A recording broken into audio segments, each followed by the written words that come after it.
Hello, everyone. I am back for my manifesting book club that so many of you are joining me on, and I'm so delighted. I'm really sorry there's been a bit of a break between them. I've had a very exciting couple of weeks with a new rescue cat arriving who's doing brilliantly. She's going to be making some appearances very soon. And also a couple of other sort of family matters that I really needed to put some attention to. So I've got a little bit behind, but I promise you I'll be doing 1 or 2 a week from now on. So thank you very much for your patience, and it has allowed a few more of you to get the book. So as you know, those of you that have been watching, I am doing a book club by reading through this really lovely book. Now, first and foremost, it's orange, which is my absolute favorite color. I'm going to have a word with my friend Liz and see if I can get some sweatshirts in orange, because I just love, love, love orange. And it's called Manifest: 7 Steps to Living Your Best Life by Roxie Nafousi. Now, I really love this book, and the reason, my intent behind doing this book club, for those of you that haven't yet watched the previous episodes, is that this manifesting and meditation, which is something I'm going to be picking up the series on again. I've had a bit of a break. Manifesting and meditation go very much hand in hand, and they are 2 things that absolutely every single one of us can do free of charge, wherever we are, whatever our circumstances, both of which can really, really transform our lives. So manifesting is something I've been doing for ages. And then my daughter bought this wonderful book by Roxie Nafousi. And she said, Mum, you know, I really think you should read this book. I know you manifest anyway, but it's so well put together. So I actually bought my own copy because my daughter and I have been going through and doing the exercise together, and it's absolutely fantastic. So you can see I've got all my little tabs in there and everything, marking pages. And if you get your own copy of the book, you'll also see it's got really good exercises that you can go through and make your own notes in as you go along. So the reason, as I said, why I'm really doing this is this book club. I'm reading it out loud because I think it's really wonderful sometimes to go through things together. So I'm loving seeing all your comments below the videos. Please do let us know. How are you getting on? How are you getting on with the exercises? Have you noticed any changes yet? What's coming easily for you? What are you struggling with? Because when we all share what's working for us, it really helps all the other listeners as well, because we all have different hints and tips. You know, this is just one way to do it. So I really hope that you'll all go out and buy this book, because I want to really support the author. And when we vote with our pounds, with our dollars, it really sends a message out to the universe. And this is a book you're going to keep flicking through and keep referring to. Well, that's my experience. So because this is a series, this is the 4th in the series. And if anyone hasn't watched the first 3, because we are going through it in order, please do so. So I'm a bit tired, so I'm going to put my glasses on. And last time in section 3, we got halfway through section part 2, removing fear and doubt. And we left off at page 40. So I'm starting on page 40, and we'll hopefully finish off this section today. Off we go. What's your language? Now, when I look up and talk, this is me putting my bits in there. I have been talking about watching your language a lot in all my videos. This is really, really timely. The language we use, both internally and aloud, feeds directly into our subconscious. As with our thoughts, if the language we use is unregulated, it will work against us by fueling our fears and doubts. There are a few easy ways to use language to help you manifest more effectively. Remove the word if and replace it with when. When people talk about the things they want to manifest or the goals they want to reach, they often use the word if. For example, if I get that job, or if I meet someone. The word if says to the universe, I don't really know or trust that this will actually happen. The doubt is highlighted in the if, and if you cannot manifest from a place of doubt. From now on, I ask that you never use the word if again. Instead, say when. For example, when I get my new job, or when I meet my perfect partner. When you talk about your future using language that reflects certainty, your subconscious will respond by directing everything towards reaching that goal. Talk about what you do want, not what you don't. If you were to tell me now about something that you really don't want to happen, you would first have to imagine what it would feel like if it did happen.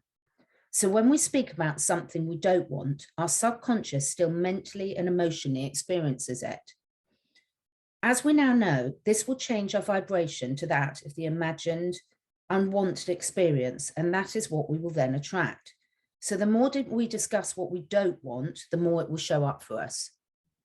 That's a really easy habit to get into, isn't it? And one tip I would do is if you've got friends that you can have this sort of conversation, tell them that you're working on your language, tell them that you're working on manifesting and concentrating on what you do want, what you don't, because sometimes it's more difficult for us to hear ourselves when we've got established ways of speaking. So sometimes it's much easier if one of your friends can point it out for you. It can help you get there quicker. Just a little Catherine tip.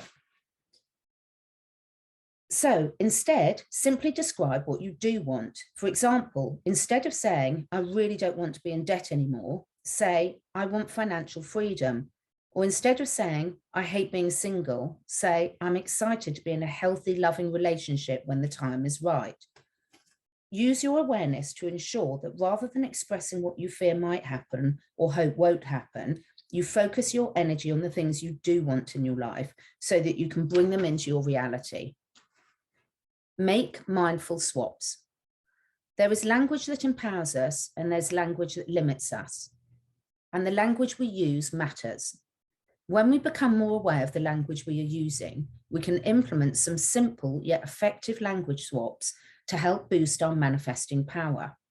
For example, every time you find yourself saying, I can't do this, or it's too hard, you might choose instead to say, I will find a way to do this. Remember that your subconscious mind, the place that you manifest from, is obeying your conscious mind and listening to the language we use. Now, just to pause on my thoughts on that, how many times with the current situation that we're going through do we hear people say it's hard to make change, it's hard to stay positive? I've been noticing that a lot, and of course I do it a lot as well, so I love it when people point that out to me. So I think it's really important, and if we all help each other with this, we'll all get there a lot quicker. I had a client who really struggled with public speaking.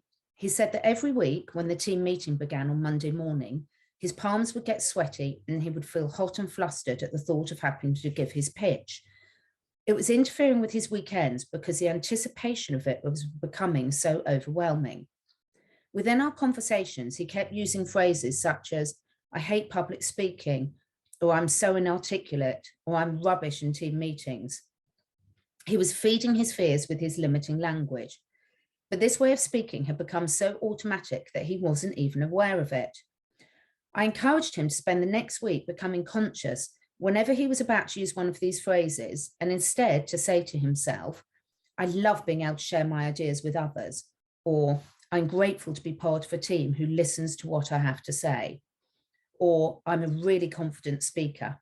I reminded him it was okay to feel if it felt a little uncomfortable to say these things, but to really commit to doing it anyway. When the next Monday team meeting came around, he told me that although his voice was shaking for the first few seconds, he managed to finish his pitch without stumbling over his words the way he usually did.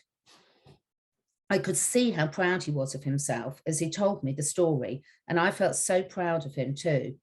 The following week, he did it again, and the week after that, he told me, in his own words, that he was so looking forward to the meeting on Monday to share something new with the team.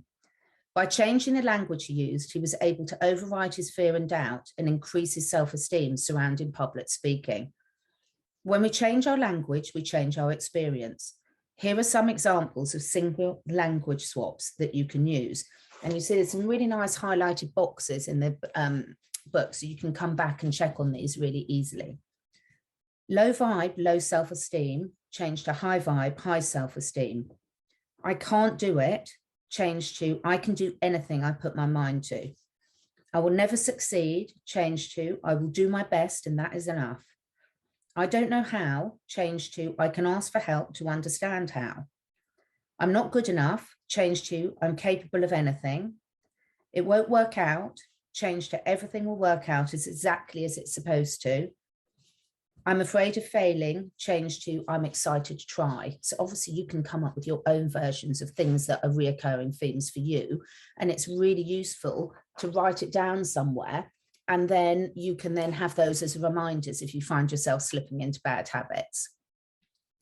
Become aware of the language you use and make mindful swaps whenever possible to keep feeding your subconscious with nourishing thoughts that will boost your self-worth, self-belief, and ability to attract abundance into your life. Accept compliments. This can be tricky, can't it? See what I just did there? You know, we've got a belief system, or I've got a belief system. It can be tricky to accept compliments. So slap me round the face, naughty Catherine. Accept compliments. Many of us grew up believing that speaking confidently about ourselves would make us seem arrogant, vain, or boastful. So we embrace use of self-depreciating language and learn to put ourselves down in an attempt to be more likable. Take a second to think about all the times someone has paid you a compliment or congratulated you on your achievement. How many times did you respond with denial, objection, or by playing down your success? This has become such a normal way to respond to compliments, but it is doing more damage to your self-esteem than you might think. When a friend says to you, wow, you look really glowing and radiant today, and you respond with, oh no, I look awful, you send a message to your subconscious that you do indeed look awful. Little by little, as we dismiss and reject the compliments and praise we receive from others, we subtly chip away at our own self-worth. From now on, commit to practicing a greater level of openness and gratitude when someone pays you a compliment. Take a moment to really hear what they have said and respond, instead with nothing but those two magical words, thank you. Now, we can all practice this in the comments below. So if you see a comment that someone's made and you make a nice comment back, that person can respond with a thank you. It's this little changing of habits that makes so much difference. When we open ourselves up to receiving expressions of love or praise from other people, we simultaneously begin to shift our subconscious beliefs about what we deserve. This is such a simple and effective change to make, and it's one I absolutely love. 3, use mantras.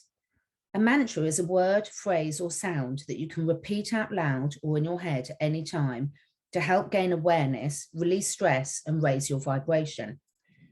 When I discuss the use of mantras in the context of manifesting, I'm referring to using a positive affirming phrase such as, I am worthy. We can use mantras to send positive messages to our subconscious minds and to replace a negative thought. For example, if your fear and doubt is beginning to voice itself as something like, you are not good enough, you can replace the thought with a mantra such as, I am perfect exactly as I am. When we begin to incorporate mantras into our daily routine, for example, by repeating them every morning or every night before bed, we can begin to reprogram our subconscious mind by regularly feeding it with positive and empowering language. Mantras are one of my all-time favorite self-development tools, and incorporating them into my life has been an integral part of my own manifesting journey. Whenever I repeat a mantra out loud or inside my head, I instantly feel more centered and empowered. When I first started using mantras, though, I found the experience really confronting. I felt both silly and embarrassed to be saying to myself, I am worthy, when at that time I didn't feel worthy at all. But I committed to the practice anyway, because I knew it was shifting something at a deeper level, the subconscious level, the level from which we manifest. Within a couple of days of repeating these affirming statements every morning when I woke up, I was finding myself saying them more easily and without that awkward and uncomfortable feeling. Within a week, I was really able to focus my attention on the words I was saying and feel my whole energy shift with it.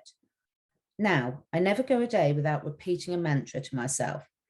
I always repeat a couple of mantras to myself in the morning to start my day in the best possible way, and anytime I need an energetic boost too. Try this. Write down a mantra somewhere you will see it every day, for example, as your phone's screensaver or a note on your bathroom mirror. Whenever you see it, repeat it to yourself 5 times. I like to change my mantra once a week, so that I give each one enough time to really let the message sink into my subconscious. Now, I'd really encourage you, after you've listened to this, to go back and do all these exercises, or you can just pause it and write out your mantra now that you want to start with, because it's so important we actually incorporate these habits into our daily lives. Here are some of the mantra ideas to get you started. Choose 1 or 2 a week and repeat it 5 times every morning and every evening. As you read them now, repeat them to yourself slowly a couple of times and see for yourself just how quickly you can shift your energy. So these are some suggestions. Obviously, you can put your own ones in there. I love the person that I am today. I have limitless potential. I am grateful for all that I have. I love my life. I feel calm and at peace. I radiate vitality and energy. I have infinite power to manifest anything I desire. I'm consistently attracting abundance into my life. Makes me feel good just by saying those. One way that we can use mantras to reprogram our subconscious belief is to listen to a positive affirmations track. A positive affirmations track is an extended audio track that repeats a number of mantras in a loop, usually over a meditative music. I recommend this tool and absolutely everyone I work with because the affirmations are so powerful and effective in helping us with our manifesting journeys. Now, you can find loads of free ones on YouTube. I particularly love the Wayne Dyer ones. He's got some brilliant ones, but you'll find something that really resonates with you. How do they work? Well, our subconscious is the most susceptible to positive messaging at 3 significant points of the day: as we fall asleep, as we wake up, and when we were in a meditative state. This is because at these times, our brain is operating between the frequencies of alpha and theta brainwaves. I'm going to be doing a lot more about this. It's fascinating. The optimum frequency for visualization, creativity, and learning. I'm going to repeat that because I interrupted halfway through. This is because at these times, our brain is operating between the frequencies of alpha and theta brainwaves, the optimum frequency for visualization, creativity, and learning. Listening to a positive affirmation track at these specific times will allow your subconscious to most effectively absorb the positive messaging. And when you do this repeatedly, it forms new neural pathways in the brain that support a more empowered and therefore magnetic mindset. It will also help to overwrite any negative and limiting beliefs driven by fear and doubt. I began using positive affirmations at the very beginning of my manifesting journey, listening to them as I was falling asleep, and I still, 3 years on, fall asleep to them every single night. I first listened to tracks that I found on YouTube. I just typed in affirmation tracks and I chose the one that I connected with the most. Now, though, I use tracks that I created myself, which are all available on my website. The link is below to that. It's www.roxienafousi.com, and all the links for Roxie are below. Once you find one you like, I recommend sticking with it for a while. Our minds become conditioned to a particular track. So as soon as you press play, your brain will know that it's now time to relax and you can sink more quickly into that susceptible meditative state. If you're working towards manifesting a specific goal, then I suggest listening to an affirmation track focused around that goal. For example, if you're wanting to manifest a promotion, then I suggest listening to a career-focused affirmations track every night for 2 weeks. Similarly, if you're wanting to manifest your soulmate, then perhaps choose a self-love or relationship-focused affirmation track. Practice visualization. We use visualization in step 1, be clear in your vision, see page 9. And we can use it again now as a tool to help us remove fear and doubt. Coco's enjoying it. You can see Coco behind me. Here is a simple visualization for you to try. It's called the evaporating ball visualization. I'd like you all to do this when I read it. Close your eyes and take a deep inhalation and a full exhalation, noticing the rise and fall of your belly. Inhale for the count of 4 and exhale for the count of 4. Repeat this deep breathing until you notice that your mind is beginning to quieten and your body to relax. Once you have reached a place of relaxation, use your mind's eye to visualize your fear and doubt. See all the fear-driven thoughts, feelings, and emotions collected together as a ball of dark matter. Imagine all your insecurities, worries, and limiting beliefs joining in, making this ball bigger and bigger. See it clearly in front of you, a representation of everything that's holding you back from your fullest power. Now, with each inhalation, imagine a bright line shining through you, overpowering the darkness. With each exhalation, visualizing this ball of fear getting smaller and smaller. Repeat this until the ball of dark matter, the ball of fear and doubt, has evaporated into nothing. Then gently open your eyes. Now that visualization is on page 48, so you can look at that as many times as you want. I love this visualization technique because you can use it anytime, anywhere. Even if a little niggle of doubt comes into your mind, you can simply close your eyes and imagine yourself removing it with the power of your breath. This technique is particularly useful for anyone who feels exceptionally overwhelmed by their inner voice and finds mastering their thoughts or using mantras to be too overwhelming to begin with. I had one client who was newly married and was really struggling to find her voice in her relationship. She felt constantly undervalued and unappreciated and felt that she wasn't getting the emotional support she needed. Even though she knew this, her inner critic was so loud that it stopped her from being able to communicate what she needed and deserved from her partner, and it was taking its toll on her mental health. She came to me for help with releasing some of her limiting beliefs surrounding love and relationships, and with making her feel more confident within her marriage. But I could see, soon into our first session, that her inner critic was so overbearing that asking her to replace her limiting thoughts with empowering ones was going to feel really daunting and unimaginable for her. So instead, I asked her to try this visualization technique and to repeat it every day for 2 weeks. By the end of the 14 days, she had managed to take enough power away from the fear and doubt to be able to start incorporating some of the other tools too, such as using mantras and switching her language. Within 6 weeks, she'd begun to find and use her voice. She was finally communicating her needs to her partner in a healthy way and was feeling much more empowered within herself and within the relationship. We can visualize and use visualization to remove fear and doubt in another way too. Just as we can use our thoughts to reframe our perspectives, we can use visualization to reimagine the scenarios we play in our minds. How often do you find yourself playing out worst case scenarios in your head, or imagining your worst fears coming true? When we repeatedly play out these scenes in our minds, we lower our vibe and feed into our worries, insecurities, and doubts. You can use the power of visualization to simply reimagine the scenes you are watching in your mind and choose to see the best possible outcome playing out instead. It's a bit like changing the channel on the TV. For example, let's say you want to manifest getting into your dream university. If your fear and doubt is creating scenarios in your mind of you failing the exams you need to pass to get in, or receiving a letter with bad news, then change the channel. Visualize yourself passing the exam and receiving the good news you've been waiting for, and really imagine how you will feel in that moment. Keep replaying the idea outcome in your head over and over again. Visualizations are a firm fixture in your manifesting toolbox.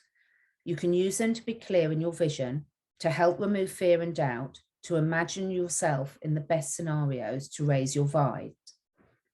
Our minds have incredible power. They're both the cause and the cure of our fear and doubt. Fear and doubt are the words I use to describe the accumulation of everything that feeds into our low self-worth, our insecurities, and the limiting beliefs that block us from turning our dreams into reality. As I mentioned earlier, removing all fear and doubt is an ongoing process, and it's the one that I always remind people to keep coming back to. When you find yourself blocked on any manifestation, the first thing to do is to ask yourself what fears and doubts are still surrounding your ability to call it in. It's worth me adding here that this is probably the most challenging step of all.